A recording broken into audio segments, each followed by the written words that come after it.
Started. Good afternoon, everyone. My name is Renika Srinivasan, and I work with DTO on the Research Ready program. And we want to welcome you to this month's Research Ready Mentor Spotlight on Clinical Trial Finance Operations. Today is part one on budgets. So the Mentor Spotlight series is a monthly webinar series where an expert on a particular topic shares best practices and highlights exceptional processes relevant to the research community in Ontario and Canada.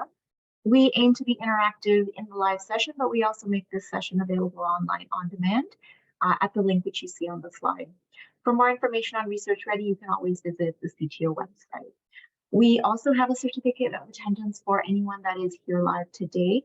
We simply ask that you complete a very short survey that will pop up at the end of the session, and this will allow us to create the certificate for any of you who might be collecting continuing education credits. We are also looking for any feedback you have on topics that you would like to see. So we welcome that feedback regardless of whether you collect a certificate. In terms of housekeeping, there will be a Q&A session at the end of the presentation. So feel free to add your questions into the chat. We will collect all of those and the presenters can answer those at the end of the session. You can also feel free to unmute yourselves at that time. So today we'd like to welcome our speakers, Shaherose Nanji and Shauna Kirk, who will be sharing their expertise with us. Shai is a senior contracts and budget specialist for Sick Kids Hematology Oncology Clinical Trial Support Unit. She has over 20 years of experience across all aspects of clinical research, including contracting, budgeting, and managing phase 1 to 4 clinical trials in both public and private sectors, so CRA and pharma settings. Shai has been with the Sick Kids for over 7 years, developing and or negotiating industry budgets, including IITs and multi-center global studies. Her expertise includes BMT, neuro-onc, leukemia, lymphoma, solid, and new and innovative therapy protocols. Shauna is the program manager and Sick Kids Clinical Trials Navigator with over 20 years of experience in clinical research in both industry and academic settings. She is a certified clinical research professional and holds a master's degree in pathology from the University of Western Ontario. Shauna provides leadership to Sick Kids' streamlined pathway for research initiation, known as SPRINT, and supports individual principal investigators and research teams in the development of new clinical trials and guides them through Sick Kids' clinical research pathway with the goal of helping researchers launch clinical trials more effectively and efficiently. So with that, I will pass it on over to Shai and Shauna for today's presentation.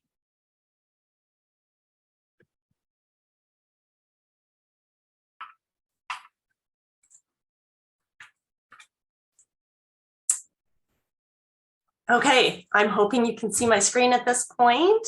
Hi, everyone. Thanks so much for the introduction and for having us today. Conducting research costs me money. So this is something that really resonates, that we hear from investigators on a regular basis.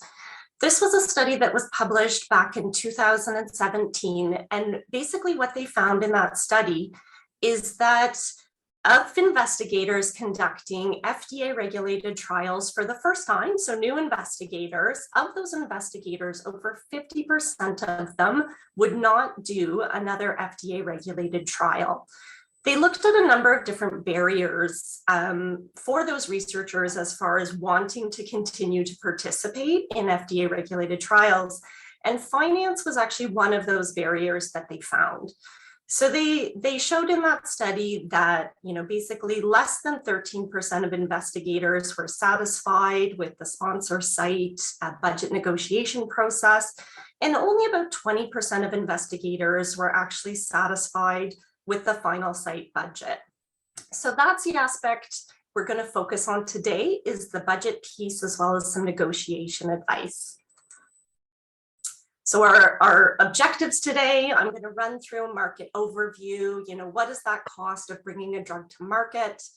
What does the structure of a clinical trial budget look like? What should you be including in that budget, and how do you go about building it? What are the main cost drivers, some really good budget do's and don'ts, and then how to deal with some of those out of scope costs, and really reflecting on that post-COVID world that we're in now. Rules of engagement. It's sort of an odd thing to present on Zoom. I'm kind of presenting into the void. I don't really know who's out there. And we really want this to be engaging for you. We want you to learn things, so we also want your participation as well. So we're going to use Menti. We're going to use some questions through this just to get your feedback. We also encourage you to post your questions in the chat, and we will get to those at the end, but you can also post, other comments that you've got along the way.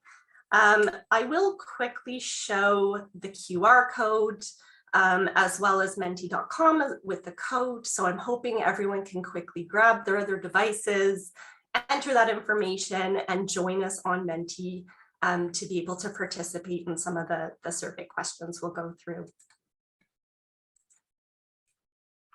So just to start out with, I'd love to know who's in our audience today. So who are we actually talking to? I can see already we're starting to get some results coming in, which is a great sign that some of you are already logged into Menti, and that you're able to engage with us. I know people are still probably getting logged into Menti, so I will give it that extra minute because I'm sure there's more than 13 of you out in the audience, or at least I'm hopeful that there are.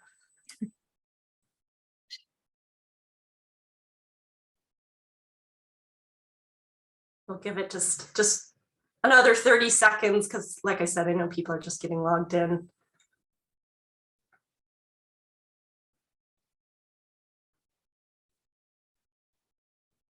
Okay, it looks like we've got at least 30 who have chimed in. So thank you for that. It looks like the majority of the people in the audience right now are really from that study team side, the site side, but we do also have some quality assurance and also some representatives from the pharmaceutical or CRO side of things, as well as some other.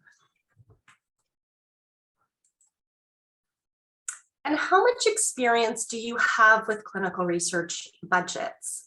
So we've got the spectrum here, anywhere from you've never worked on one to you're a pro. So that might be Shai answering, if any come up with pro.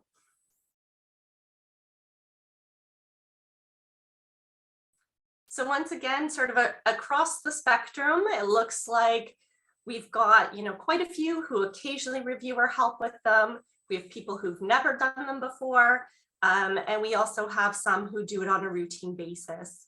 We really hope that in this talk, everybody across that spectrum can take something from this presentation. And when it comes to clinical research budgets, what do you find the most challenging? We've put a few items here. Other, if you do check other, maybe you can add something in the chat to give us an idea of what that is.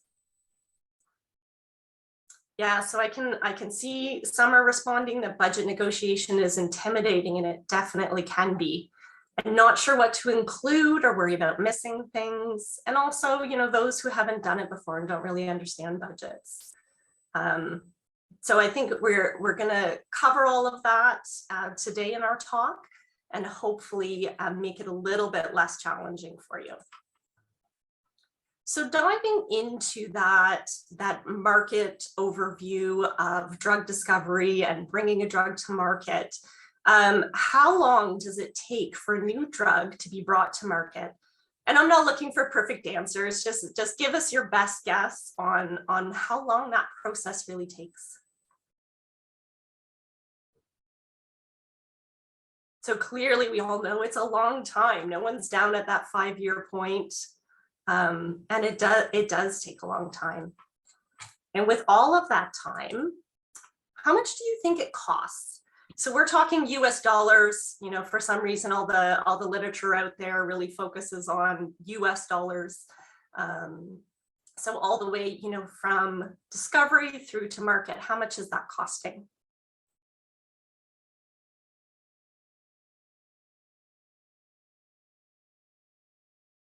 So yeah, across the board, those answers, and it looks like at least 15 of you have really nailed it. It's approximately $2 billion over a 14-year period. And that 14-year period covers the range from drug discovery, preclinical and clinical trials, the regulatory filings, and post-marketing surveillance. So it really does take a long time. 14 years is a really long time, and costs a lot of money at $2 billion. And I think this year the number was just over 2 billion. So this was actually something that I thought was really interesting when I was looking at sort of that current state of affairs and learning that on average, the pharmaceutical industry spends 6 times more on research and development compared to all other manufacturing sectors. And I guess that's to be expected, right? You know, the human body, it's not a computer, it's not a car. There's a lot more factors that really contribute to whether that drug that, you know, is a good idea in the lab actually works in people and can actually be brought to market. But I thought it was interesting to see just how big the difference is, you know, from that 18% to 3%. I'm sure many of you have seen this, that drug development funnel that shows us the really large number of potential new medicines that start in the drug development pathway to receive just one approved drug. So on average, only 13.8% of drugs that enter into phase 1 clinical trials are ever approved. That success rate to bring the drug to market, it really varies also by therapeutic target of the drug candidates. So oncology drugs, that number is actually a lot lower. It's down around 3%. So depending on the therapeutic area, it could be more expensive than some of the other areas.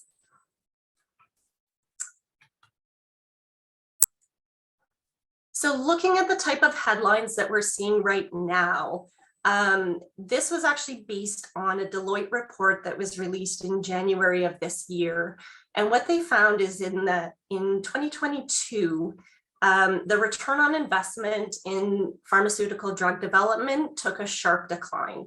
So during the pandemic, they actually saw an increase on the return on investment, and that was based on, I think, how quickly vaccines were brought to market. That really adjusted some of those numbers.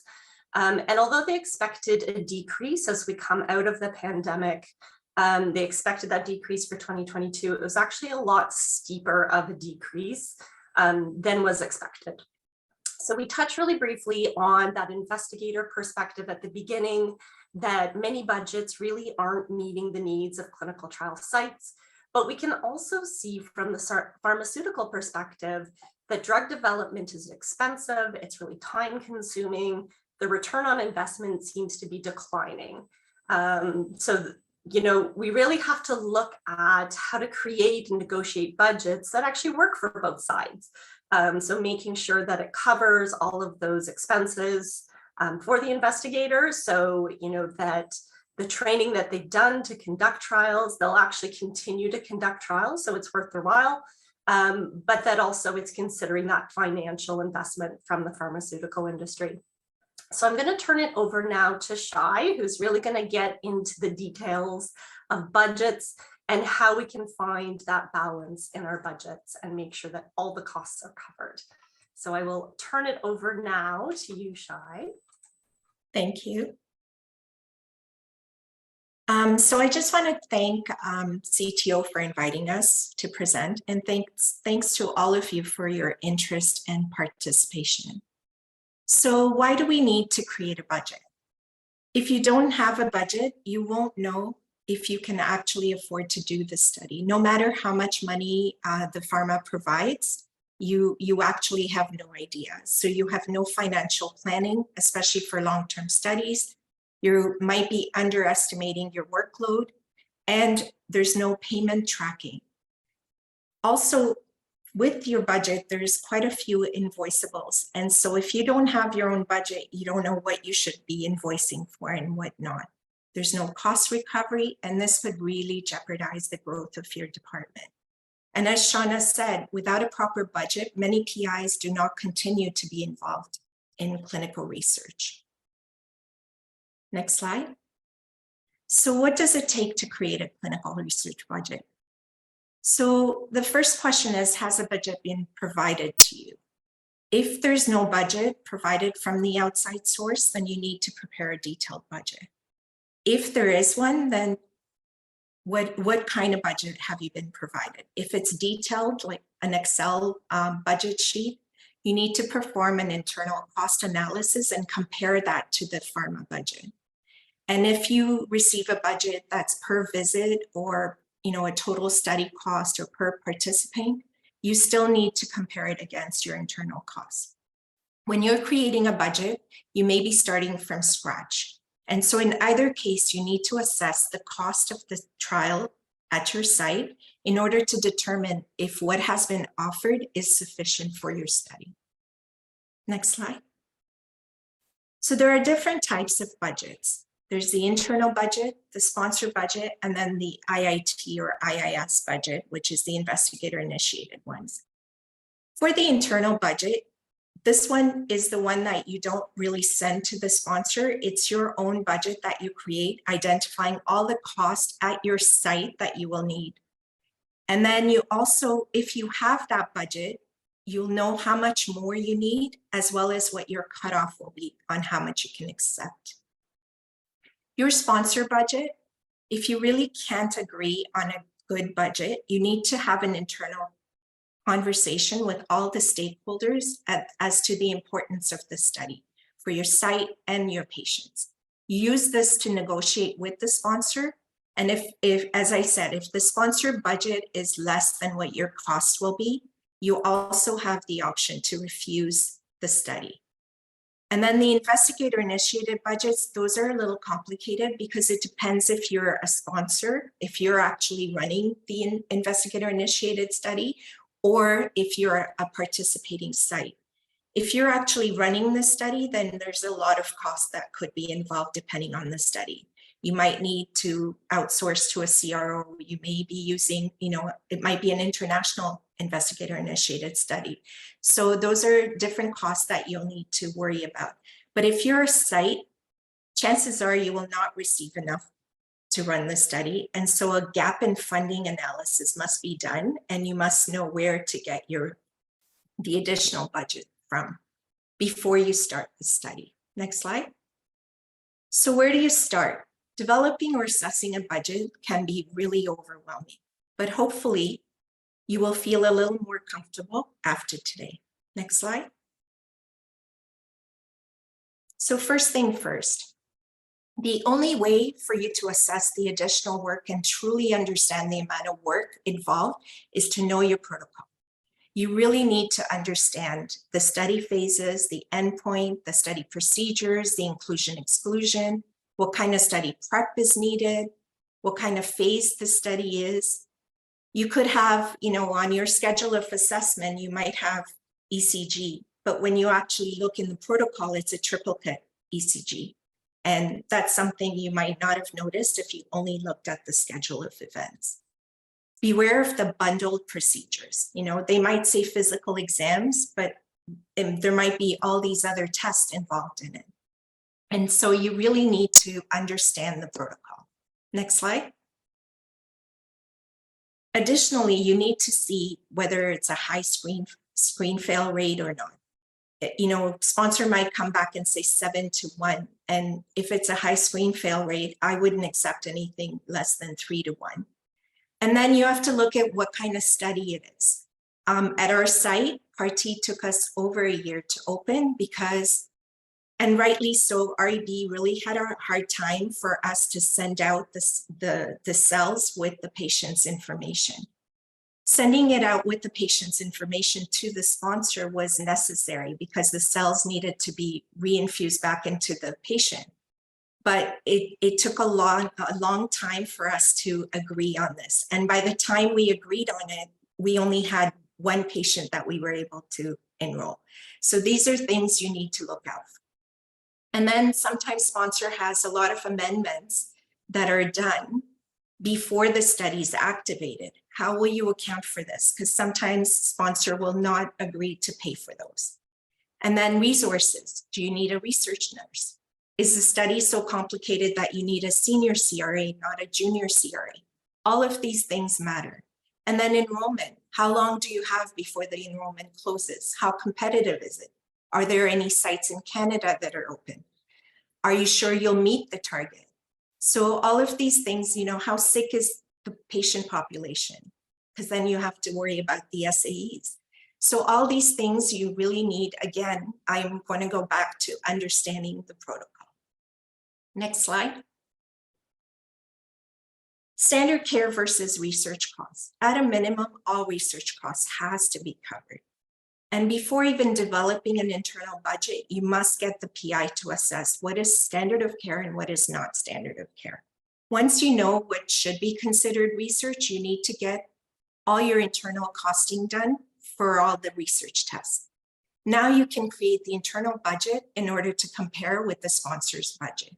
If you start with the sponsor's budget and work backwards, you are bound to miss some costs. And remember, what might be standard of care in the US may not apply to Canada. For example, we've had studies where the MRIs are for a patient, required MRIs might be for scanning the patient every 8 weeks as standard of care. But in Canada, it might be every 12 weeks. So you will have some scans that will be research. Next slide. Direct costs versus indirect costs. Direct costs are the costs incurred in conducting a study at your site. And again, you have to perform a detailed review of the protocol to know what your direct costs will be. And the indirect costs are the carrying costs, such as the building, the IT, the office supply, the human resources. And this can vary from site to site. It can be anywhere from 25% to 40%. Next slide.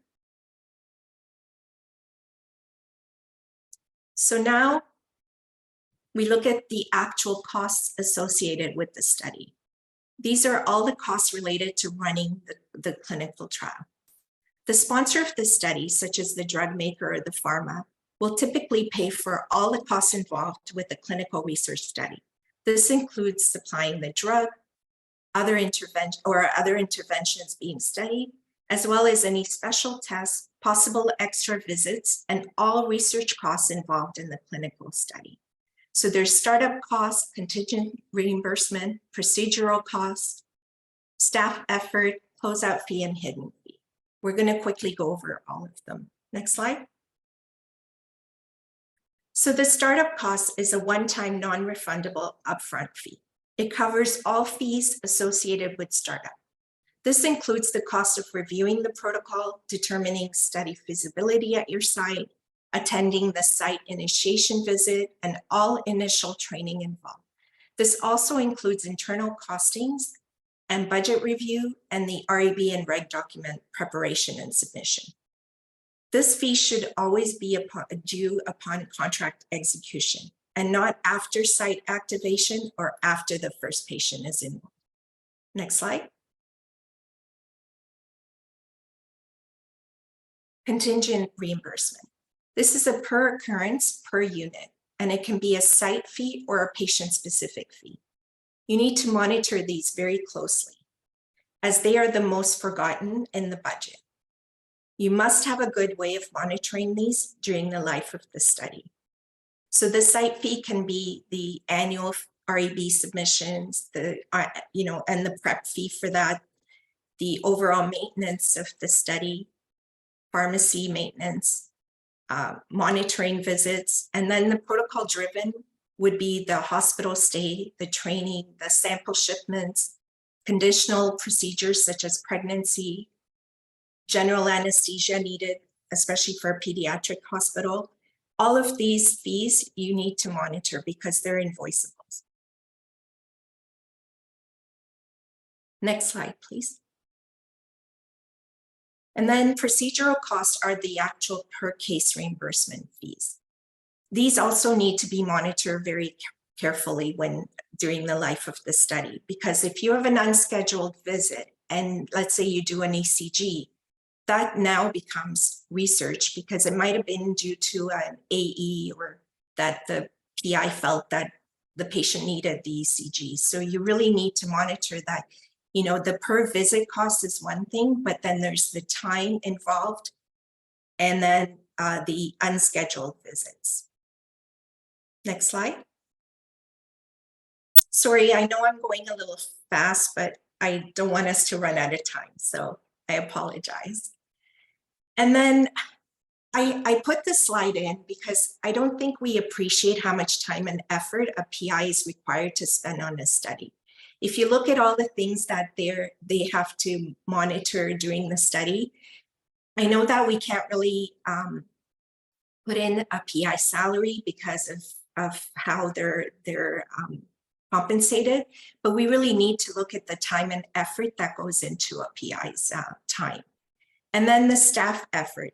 When budgeting for staff, you need to ensure not only to capture the hours that the CRA worked on the study, but also any meetings or training associated with the study and the fringe benefit.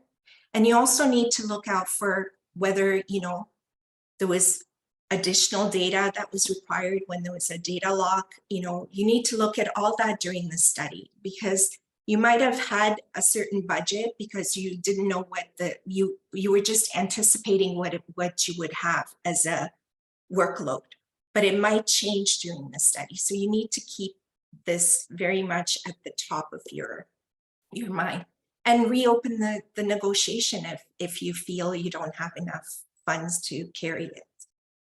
You have to think about how long a visit would realistically take. You have to account, as I said, for the research nurse time, for the data entry time. Anything that requires time for this study needs to be accounted for. Next slide.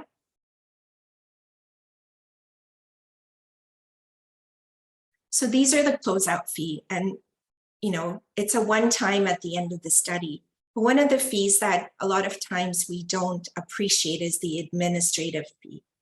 This is, this takes a lot of time and effort for the CRA to let all the stakeholders know of the study closure. All the departments that you work with, such as lab, DI, you need to do an REB closeout letter. You need to let all the clinics know, all the physicians know. So that is one fee that sometimes is forgotten, and it's something that needs to be in there. Next slide. So the hidden cost. These, you have to be aware of the possible hidden costs. There's so many, and they can vary from study to study, but mostly you just need to plan for them. And if you don't plan for them and they occur, don't be afraid, as I said before, to reopen the negotiation with the sponsor. It doesn't matter how long the study's been open for. If you feel that, let's say mid-study workload has increased, or the data lock, is requiring a lot more work than you anticipated, you have higher than expected SAEs, or you're now having to pay for storage fees. And if you're having, let's say for a pediatric versus an adult study, blood work takes a lot longer, so the CRA may be gone for a longer time than needed. All of these things you need to account for when you're actually setting the budget. But as I said, sometimes we can't anticipate. We had a study where the sponsor thought that they were giving us enough for the hospital stay, and it ended up being that every single patient spent a few more days than anticipated in the hospital. When I reopened the negotiation, they were more than willing. They admitted, and they were more than willing to pay for that. So like I said, don't be afraid to ask. Next slide is the truth or lie. It should be true or false, but this is how Menti puts it out. So if you can just answer these questions.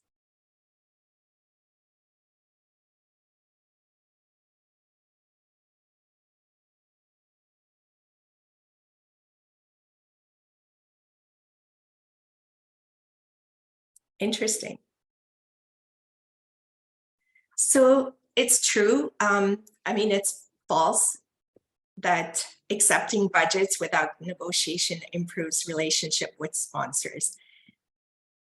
I know that a lot of PIs, and I've had this experience where I'll go try to increase the budget, and the PI will say, no, please don't. I have a good relationship with them. I don't really want to spoil it. But that's not what you're doing. You want it to be a fair budget that will, be a win-win. So don't be afraid of them. And as far as you should feel grateful that the sponsor chose you for a site, I'm actually surprised that, we did have some true. You really shouldn't. I mean, of course, it's great when you're able to get a drug for a patient that's not available anywhere else. But really, the sponsor is also getting something from the site. So we really shouldn't look at that when we're looking at budgets. We need to cover all our costs, and it has nothing to do with feeling grateful. Yes, that's true, Lawrence. They should be grateful. Next slide. So I'm going to just go over a few budget negotiation tips and techniques that have worked for me. And of course, there's so many, but this is all the do's. So always identify, potential issues ahead of time. And it's really important for you to understand the importance of the study for your site, for the patients. And this is one way that you know how much negotiation power you have. It's not a game, but you really need to have mutual respect between the sponsor and the site. You also need to review the contract language, which a lot of times people don't. But if there's budget and payment language, not just in the contract, but even ICF for reimbursement, you need to be aware what the contract says versus what's in the ICF. And the key is to know your ideal versus bottom line. And then one thing that I find really helps is to provide the sponsor with as much supporting document as possible. You have to provide a fair and justifiable budget to the sponsor. And when you do, it's very rare for the sponsor to refuse. Good communication is key. Having a good relationship with the sponsor goes a long way. The pharma world is small. Some of the budget reps I've worked with at BMS, 2 years later, they're at Novartis. So you have to have the relationship with them. Be firm, but also flexible, because sometimes it's true, they can't give you what you're asking for, but maybe they can give you somewhere else in the budget. Compromise within reason. And I can't tell you enough about how final budget is not set in stone. You can always reopen for renegotiation. Next slide. So these are the don'ts. Don't automatically accept a sponsor budget. You need to do your due diligence and do an internal budget so that you know for sure whether, sometimes we look at the dollar value and we think, oh, wow, 70,000 per patient, that's great. But what if it actually costs you 90,000 per patient? Don't finalize until you're completely confident that all your study costs have been identified. And then sometimes you have to look at the language in there, because if it says for our IRB amendments that it require, that you require full board review, that may not be true. It might be okay to have an expedited review. And then very important, don't settle for unfavorable payments. Depending on whether it's a grant, but I'm talking industry studies, no milestone payments, funds not provided until enrollment, last payment withheld until end of study. That is a big one, because I had that happen to me and I had not noticed it. It should be last payment until closing of the study at your site. This way we had to wait until the entire study closed for us to get the last payment. And then there's the greater than 10% holdback. I'm seeing it more and more where they're trying to, where they're asking for 15% holdback. I only agree up to 10%. And then anything greater than quarterly payments. And don't be afraid to ask for more money. Even if the sponsor says yours is the highest budget they've ever seen, maybe they're, if you've done your due diligence and that is the budget, then that's the budget. And maybe the other people don't have the same costs as you do, or they didn't look at the budget as closely as you did. But one thing I have to emphasize, don't just assume that since it's industry that they have endless amount of funds and that you should be able to ask for any amount of money to possibly offset your academic trust. Sponsors are very reasonable. And if they see that although your site comes in at a very high budget, but that you've done a thorough review and provided all the supporting documents, they will try their best to match your request. But if they lose faith for even one line item that was ridiculous, it's tough for them to trust your overall budget. Next slide. So as I said, it should be a win-win solution. Their study setup is very expensive. They're not just doing this, let's just open this site. There's a reason they open your site. So you have to understand their goals, priorities, and one size does not fit all. And you have to have a reasonable budget. You have to be honest and transparent in order to win the sponsor's trust. And you have to consider your reputation. You can't ask for a really high budget without giving them a high quality output. If you don't think you're going to meet your enrollment, then don't tell them that you will, because that makes you lose credibility and makes your site lose credibility. Know your bargaining power and never be afraid to ask for more money if there's a reason behind it. And be prepared to say no to the studies. Sponsor will come back with another study. It's not that if you say no, that you should be afraid that they're not going to come back. And as much as you want the study, the sponsor needs the data. And the end goal should always be a good balance where you're not running the study in a deficit, but you also don't want to price yourself out of the market.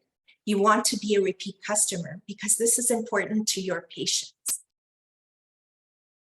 Next slide. So this is my last slide. I just wanted to show you what I've been able to negotiate. And of course, this isn't always attainable, but I've had very few sponsors that have pushed back because I come well prepared, and that's the key. As I mentioned, you need to know your protocol, you need to know the study, you need to know your study population, and that's the only way that you'll be able to build that relationship with the sponsor. I'm going to pass it back to Shauna for just the last few slides. Thanks, Shai. So we're gonna dive back into just two more quick survey questions. So we know through the pandemic that we really saw an increase in virtual and online visits, not just participant visits, but remote monitoring visits as well. So just getting a feel for, do they take more of your time or less time? And I think already quickly, we're seeing that really they take more time. So, I think at first the thought is that anything virtual, anything remote, of course it will take less time, but that's not what we're finding. And how about virtual participant visits? Are these more or less of your time?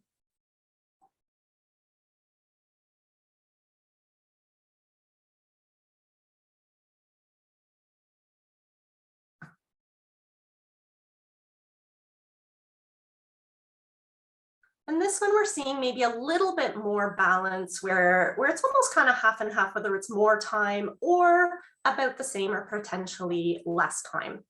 So one of the interesting things that I have heard recently is, budgets starting to actually see for those remote monitoring visits, they're actually starting to see an increase in the amount of money allotted for those visits, and an acknowledgement that despite the fact that it's remote, it's actually taking people more time. And this could really depend on, how a site has things set up, any of the rules that are in place, getting those remote visits set up for, say, an electronic patient chart, whether the coordinator is actually going to have to sit, connected on a computer and show them one by one the different screens through the chart, or whether there's access that's able to be, shared with those monitors. It also could potentially mean actually having to scan, paper versions of records. And with participant visits, it could mean a lot more work to get things set up, to make sure that you're actually getting the data that you need. So all of those things really need to be in the budget. And if you're dealing with a pre-pandemic budget, it might mean you're having to go back to sponsors and open those negotiations again to make sure you're getting those costs covered. because we really are going to continue to see that increase in digitization of online and virtual work. I think as we come post-pandemic, we're not going to have that vanish, and our budgets will need to reflect that can actually be taking a lot more of our time. Some of the other things, kind of considering the post-pandemic trends, it's all over the news that clinically things are stressed right now, that there's waiting lists, that internal services for things like an MRI are overburdened. And this could ultimately result in possible delays for some of your research tests. But it also could mean you have to do tests after hours, and perhaps there's an extra fee for that, making sure that is considered in your budget as well.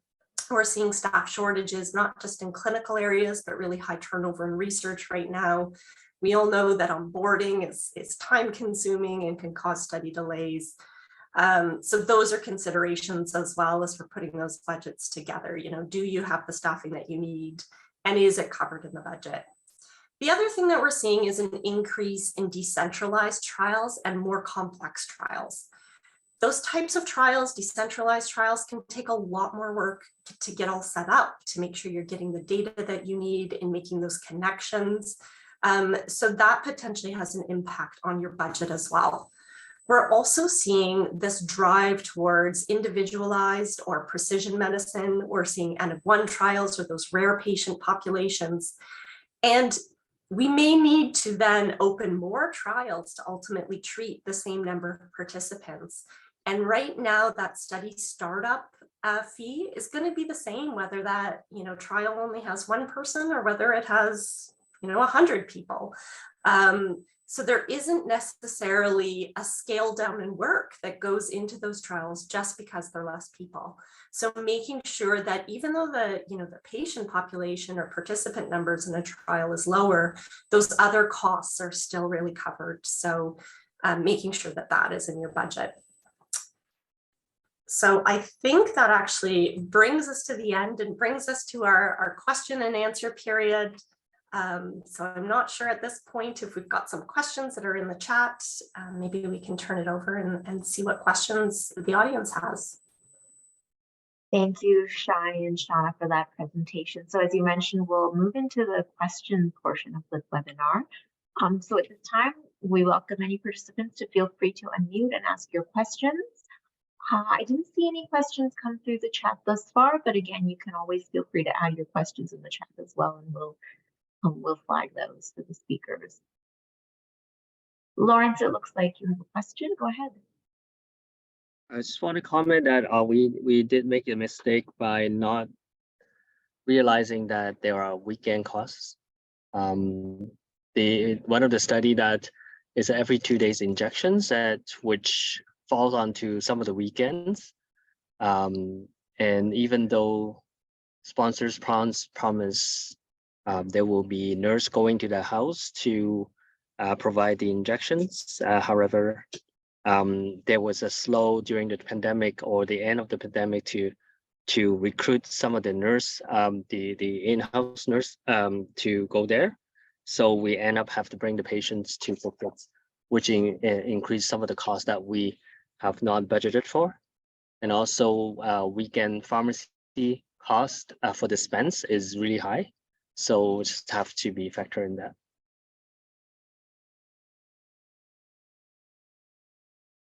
That's actually a really good thing you brought up, Lawrence. And again, that goes back to we really need to understand the protocol.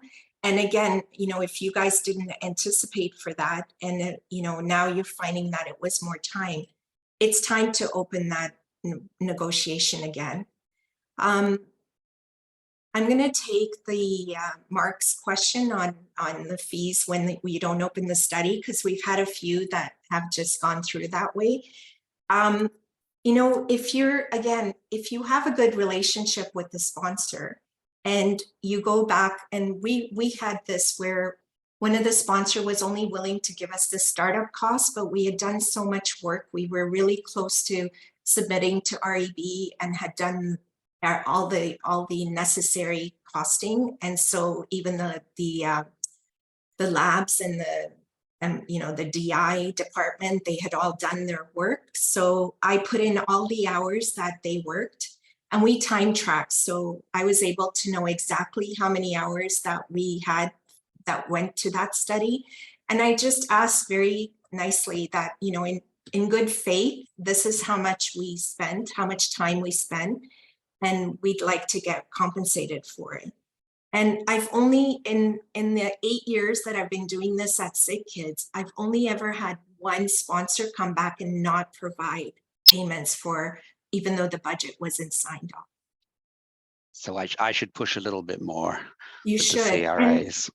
And again, if you say this is how much time we spent for this and this is how much time, I think then they can justify, because this is, I used to work at Amgen as a budget specialist. And so I know that when a site came to me with this, I would really have to justify, because that study was closed, the budget was on hold.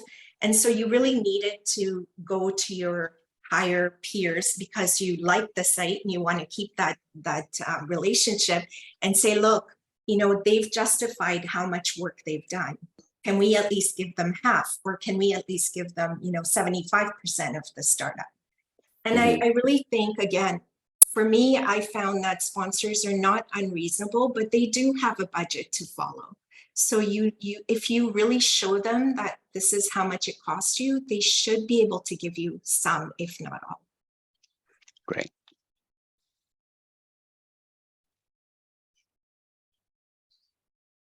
So for James's question, that's a really tough one. I mean, for what are the reasons for not wanting to renegotiate the budget?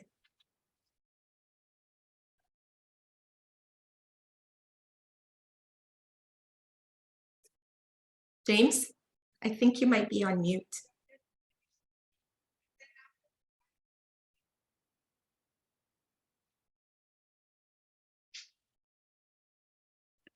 Okay, maybe we can go to the next question.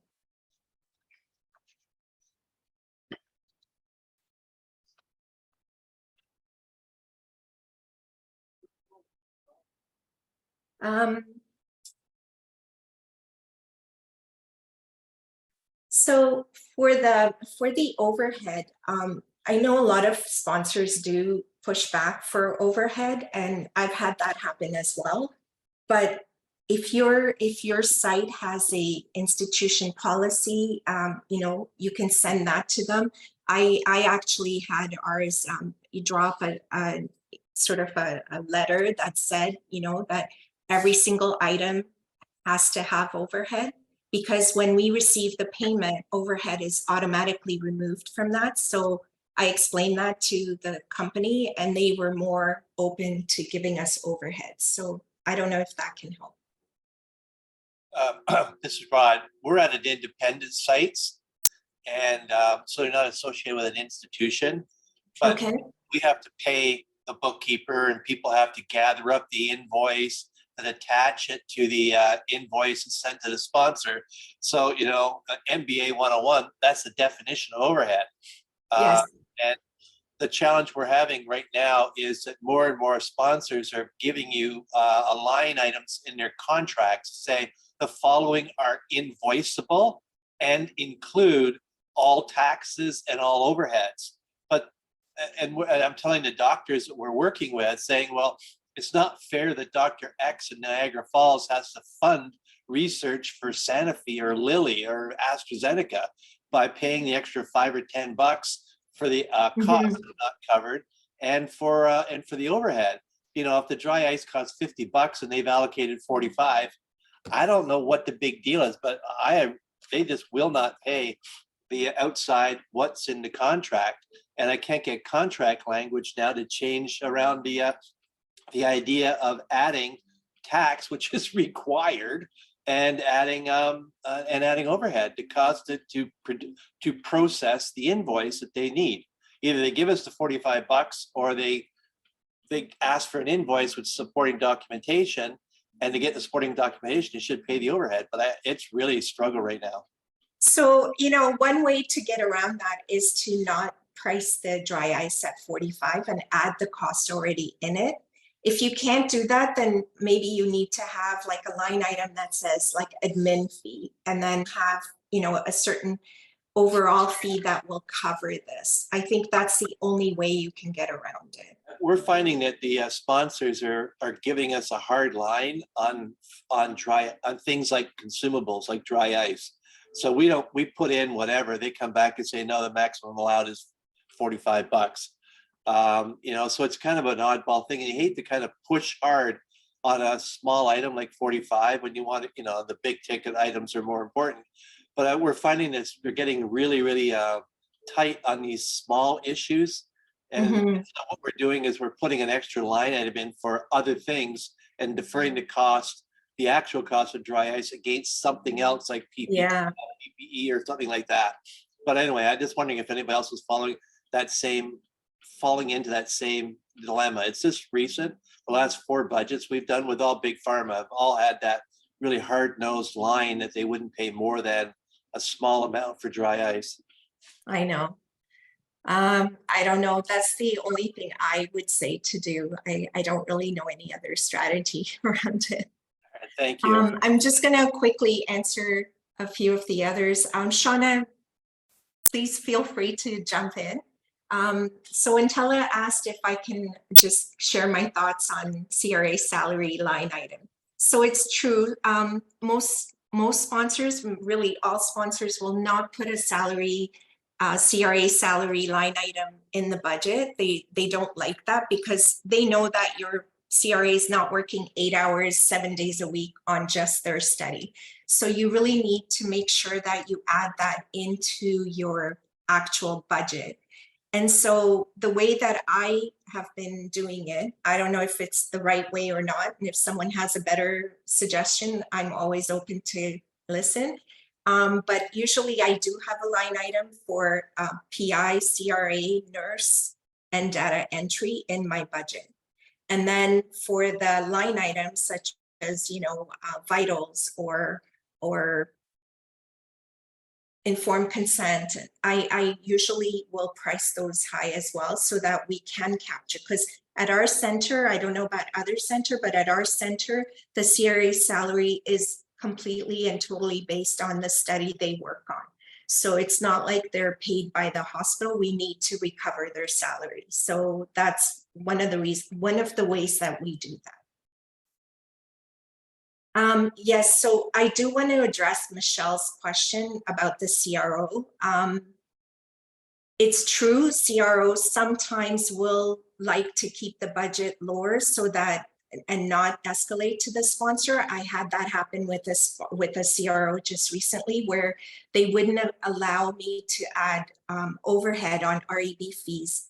And because I had worked with that sponsor before, I knew that that wasn't an issue in the past. So I asked them to have the sponsor provide, you know, some kind of policy so that I could take back to my finance and say, you know, this company doesn't provide overhead on REB fees. And that's when they admitted that they were the ones pushing back and that they hadn't even taken this to the sponsor. And when they took it to the sponsor, there was no issue about giving us overhead on the REB fees.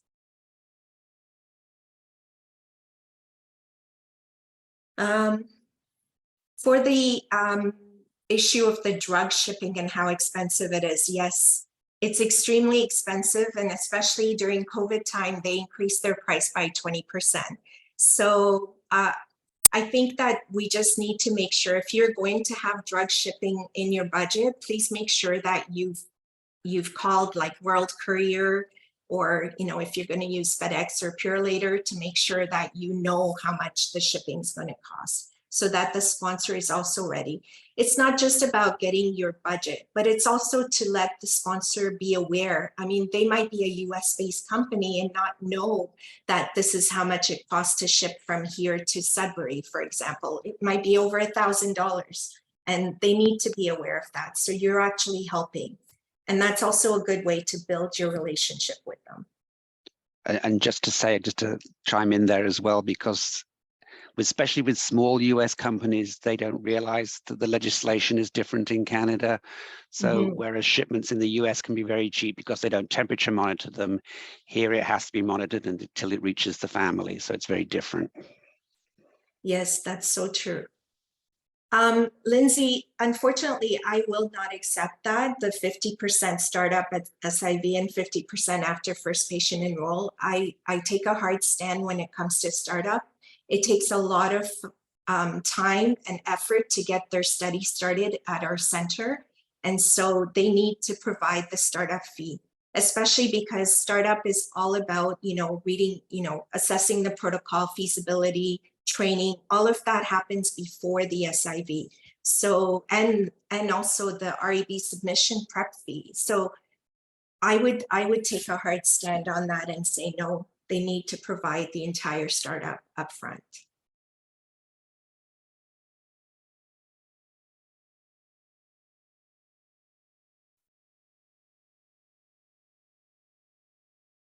I think that's it for the questions.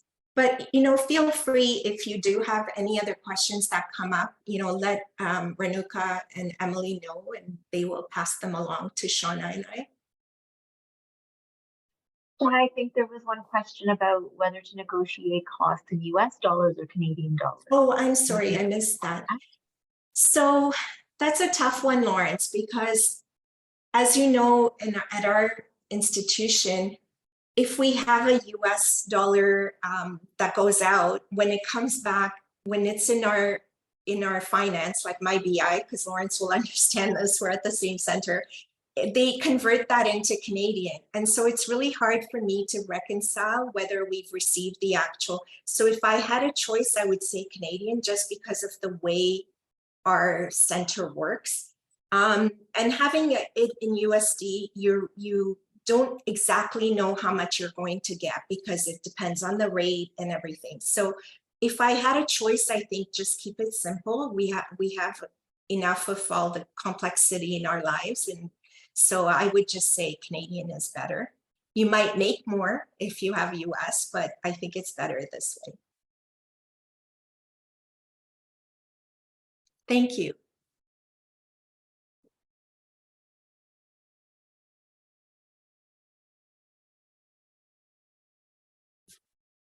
Okay, so I think that's all the questions. Thank you again, once again, to Shauna and Shai. Thank you to everyone who's attended. Just as a reminder, the survey will pop up on your screen once the meeting ends. It's just a few short questions for those of you who have attended live, and then you'll be able to receive your certificate of attendance.